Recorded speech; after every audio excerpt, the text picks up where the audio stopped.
अस्सलाम वालेकुम जी, कैसे हैं आप सब। मैं ठीक, शुक्र अल्हम्दुलिल्लाह। दुआ करती हूँ आप भी माशाल्लाह ठीक ठाक रहें, खुश रहें। चलें जी, बिस्मिल्लाह करते हैं और वीडियो को स्टार्ट करते हैं। मैं ना दूसरी दफ़ा वीडियो अपलोड करने लगी, सॉरी जो जिन्होंने देख लिया प्लीज़ दोबारा ज़रूर देखना। वीडियो की आवाज़ पता नहीं कहाँ चली गई, मुझे मैसेज जैसे ही आया ना मेरी सिस्टर का फ़ोन आया कि वीडियो की आवाज़ नहीं आ रही। मैं तो कोई हद मुकी, मैंने फटाफट लोशन किया है और अब मैं दोबारा वीडियो की आवाज़ को खोल खोल के दोबारा भर रही हूँ। तो चले माज़रत जिन्होंने देख ली और जिन्होंने नहीं देखी वो तो देख ही लेंगे। तो यहाँ पे ना मैंने बैग को ओपन किया है और मुझे इतने मैसेज आ रहे थे कि बाजी कुछ ना कुछ तो आए होने ना बैग दा। तो मैं कहनी है गल गलत है। तो मैं दिखाती हूँ आपको किसके अंदर क्या है। तो यहाँ पे आफिया का सूट निकाला है बाहर। सबसे पहले ये टू पीस नहीं सेम जो होता है ना, वो लेके मेरी सिस्टर ने तो उसको स्टिच करवाया। मुझे ऐसे वाले कपड़े चाहिए थे, उसके लिए आपको मैंने दिखाया तो उसके सारे कपड़े छोटे हुए, तब ना कमीज़ें बन के आई हैं। तो मुझे उसको मैंने पहना के देखी, मैं को पहन के देख ली, ये ना बड़ी बड़ी लगने लगी, जिसको मैंने कभी कमीज़ पहनाई नहीं है। तो ये इसके साथ है कुचर पुचर कपड़े निकल रहे हैं, बैग से निकाल रही हूँ, ये ना कहना।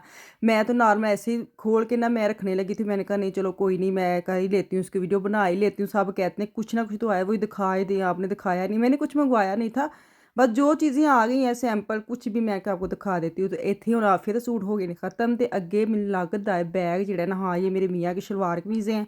उनकी शलवारों में कमीज़ों का इतना रोला पड़ा था कि वो पाकिस्तान जाके शलवार कमीज़ें क्यों नहीं पहनी। उनकी दो मैंने इधर से रखी थी और इतना वेट हो गया मैंने दोनों निकाल दी, उनके पास थी ही नहीं। तो ये एक बेडशीट निकली है, 2-3 बेडशीट मेरी एयरपोर्ट से निकल के वापस घर को चले गई हैं क्योंकि वज़न ज़्यादा हो गया था। वज़न पता नहीं क्यों इतनी जल्दी हो जाना। अक्सर मेरे बच्चों की चीज़ें मेरे मियाँ लेके आए, खिलौने शिलौने, इन्ना उन्हां दा वज़न सी फजूल। बहरहाल बच्चे खुश हो गए तो की कह सकते हैं। तो ये जो होती है ना छोटे छोटे कुशन, उनके मैंने कवर मंगवाए हैं आम पहनने आम डालने के लिए। मुझे ये बच्चे जो ना मेरे लेटते ना सोफ़े पे तो गोल मोल करके ना वो सराहने के तौर पे सर के नीचे रखते, तो मैं ऐसे मंगवाई थी जो चुभे ना।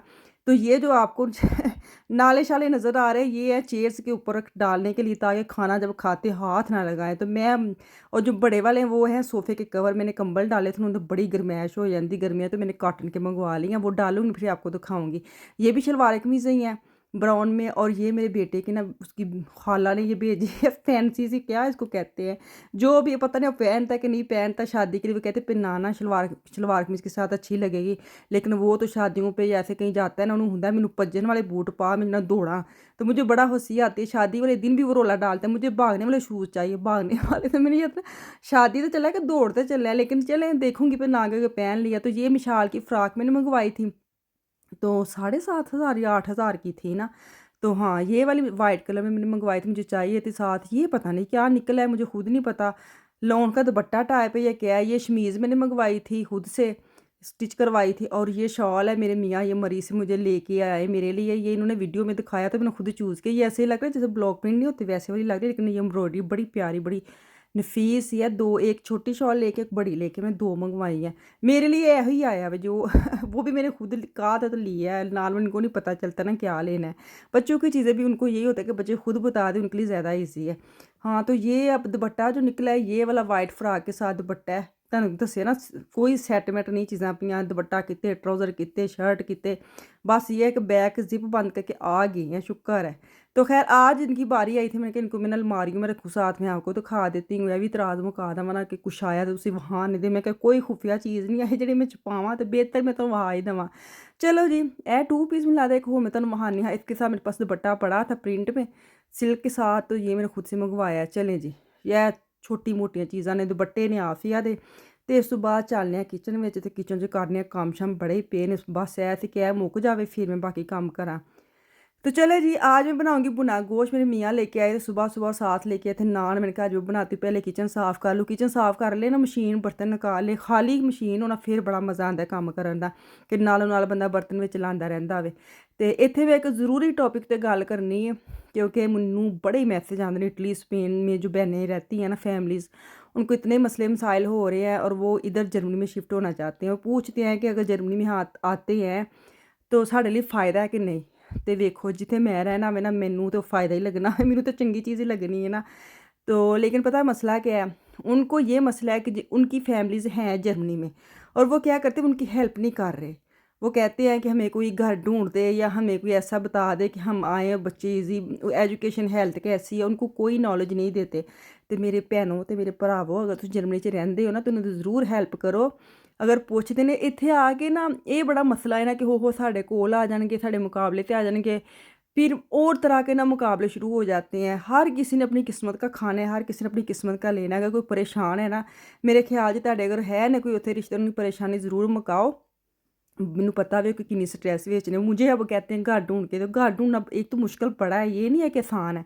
तो अगर तो आपके रिश्तेदार रहते हैं तो उनकी हेल्प करें। चलो मेरे तो कोई नहीं है, तो मैं तो जहाँ तक मुझे होती है पता होता है ना किसी चीज़ का, तो मैं उनको बताती हूँ।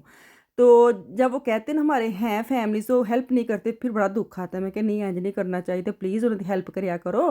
ते तुसी किसी दी हेल्प करोगे, अल्लाह में तुहाडे ते खुश होणगे, तुहाडे ते करम आएगा, फजल आएगा। ते तुसी ना एह् ना सोचा करो कि अगर उत्थों आ जाणगे 2-3 दिन साढ़े घर ना रह पैन, या 2-3 दिन उन्हें खाना ना पचाना पवे, ते इंज दी चीज़ां ना सोचा करो। जित्थों तक हो सके जेह्ड़ा तुहाडे हत्थ विच, ज़रूर उन्हें हेल्प करिया करो। बड़े परेशान ने काफ़ी लोग ना। ते इत्थे ना बुनाई हो गई शुरू गोश्त दी। साथ मैंने क्या कहते हैं नान जो वो ले आए थे रेडीमेड ही तुर्की मार्केट से। अच्छा, ये नान का भी बड़ा पूछते हैं कि मैं खुद बनाती हूँ। मैंने खुद बना लेती हूँ, बड़े अच्छे बनाती हूँ। लेकिन जल्दी में अगर आपको चीज़ बनी बनाई मिल जाए तो फिर क्या ज़रूरत है बनाने की। तो अभी साथ मैंने चटनी बनाई है, साथ नान है, साथ सालन है। बच्चे अभी स्कूल से नहीं आए, आने का टाइम ही था, तो मैंने कहा चलो मैं अपने मियाँ को खाना दूँ, इन्होंने तो जाना ही, ये सुबह का इन्होंने चाय पी है बस। तो ये इनके लिए बनाया था। तो उसके बाद शाम का टाइम था, तो बच्चे जो है ना वो खेलने गए थे। खेल के वापस आए हैं, सबको पूछा है कुछ खाना है तो बता दें, नहीं तो मेरा इतना दिल कर रहा था ना आलू वाले चावल बनाने का। तो मैंने बड़ा सारा दिल निकाल के ना मैं चले गई किचन में। मैंने कहा आज मैं ना शाम के आलू वाले चावल बनाऊंगी। बच्चे ने तो ठा के ना काश कि हम तो नहीं खाएंगे, क्योंकि चावल ही तो ऐसी चीज़ है, बच्चे थोड़ी घट खाते हैं आफिया के अलावा ना। अफान भी खा लेता लेकिन इतना नहीं, लेकिन आफिया और मैंने चावल खाने, तो मैंने कहा चलो आफिया हम दोनों बना लेती हैं, नहीं तो ना सी। तो अभी ना मैं इसके लिए पुलाव बनाने लगी हूँ आलू वाला। कल मैंने स्टोरी भी लगाई थी, बड़े ना पसंद आया इसके आलू आलू वाले चावल बड़े मज़ेदार लगते, मैनू बड़े मज़ेदार लगते हैं। ख़ास तौर पर सर्दियों को भी अच्छे लगते, गर्मियों को तो और ही मज़ा आता है ना। तो पता नहीं कि मेरे मियाँ वापस आए ना जब से, इनको ना हल्का हल्का बुखार भी है, खांसी भी है। तो तुहानू पता है बंदा घर बीमार हो ना, बुढ़ी जो मर्जी खिदमत कर करके ना वो तो ठीक हो जाए, तो खुद बीमार हो जाती है। और मेरा इतना कड़वा वो हुआ है अंदर से, मुँह दिल करे कि चटखारेदार कोई चीज़ खाऊँ ना।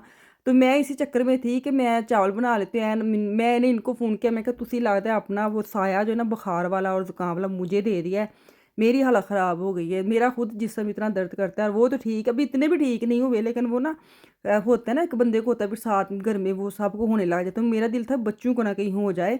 मैं तो चलो चल फिर ही रहूँगी, मैंने कौन सा आराम करना है, हमें कोई नहीं आराम शाम मिलना। सच्ची पुच्छो जिन्ना मर्जी तुम मूँह बोलोगे ना, हाय इतने भीड़ होंगी है वो तो ज़ुकाम लगा, हाय खांसी लगी, थोड़ी देर आप रेस्ट करते हैं, लेकिन आपके दिमाग में इतने काम चलते होते हैं। बच्चा कोई आ रहा है, ऊपर क्या हो रहा है, नीचे क्या, सारा आपके दिमाग में ना वो फॉलो करता है, हर बच्चे को फॉलो करता है। मजाल है दिमाग सोन दवे, बंदा सोच भी लैं कि चलो मैं थोड़ी रेस्ट कर लेने, लेकिन अक्खां बंद होणगियां, दिमाग साढ़ा जो जागदा होएगा सानूं सौन ही नहीं दिंदा। हर दिमाग मेरा पूरे घर च फिरदा हुंदा है कि केड़ा बच्चा की करन दिया, किचन च कौन है, ऊपर कौन है तो ये तमाशा चलता रहता है। तो इसलिए ना हम रेस्ट करते ही नहीं हैं। आपके साथ ऐसा होता तो मुझे बताना, जब आपका दिल करता है ना आराम करने को, तो आपको आपका दिमाग सुनने देता है कि नहीं सुनने देता। मेरा तो कोई नहीं जो सोन देता। मैं इसलिए फिर कंबल सुट्टनी सैर, ते मैं कहा बेहतर है दिमाग भी उठे ना, अक्खां भी खोलो, बजाए कि होर तुस तबीयत खराब करो। चलो जी दम दे दित्ता, हुण दम फौरन पुट्टने आ, ते चावल दी हालत तुहानूं वखाने आ। ते फिर मेरे को सिर्फ गरम गरम चावल खाद्धे जांदे ने। इस तो बाद मैं फ्रिज विच रखते, मेरे मियां दी मौज लग जानी। रात नूं जब कम्म तो आंदे ना, उन्हां दी मौज हुंदी, चावल पड़े हैं चलो ठीक है, मैं बस खाऊंगी दम से पुटते पुटते जो चावल होते हैं ना, वो वाले फ्रेश फ्रेश। ये देखिए चावल बड़े अच्छे थे, सवेरा चावल यूज़ करती हूँ, ये तो मैसेज आ जाने फिर सवेरा चावल बड़ी मशहूरी करती मैं उन्होंने चलें जी, चावल हो गए डन। थोड़ा मैं आफिया भी दे छड़न, ते मैं भी खा लवां, ते मैनूं दो इजाज़त, वापस आऊँगी कल। अल्लाह हाफिज़।